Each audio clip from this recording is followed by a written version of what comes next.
I'm Christine Frizzell with a closer look at one of the top priorities for the Trump administration. His mass deportation plan has been controversial and has faced some roadblocks, which top officials now blame for what they see as slow progress.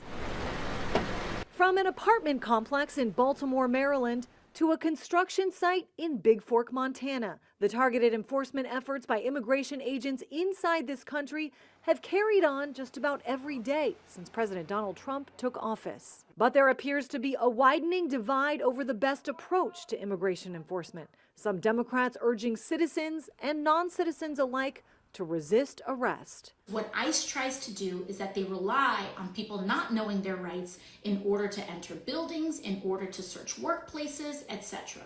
So when you know your rights, you are able to tell them no, and they do walk away. Congresswoman Alexandria Ocasio-Cortez blasted by border czar Tom Homan. She's actually telling people how to evade law enforcement, and because of that, the last operation in New York City, a lot of people weren't opening their doors. A lot of people were hiding based on so-called education from various members of Congress. We're talking about child rapists that we weren't able to apprehend because they took an advice from people, how to evade law enforcement. He and other Trump border officials blaming lower than expected numbers of deportations on leakers, originally pointing the finger at the FBI for sharing dates, times, and locations of raids, though so far the only two arrested were from DHS. These two were leaking our enforcement operations that we had planned and we're going to conduct in several cities and expose law enforcement to vulnerabilities, to those ops being jeopardized to where their lives would be in danger. Nome confirming polygraph tests are now being conducted on others,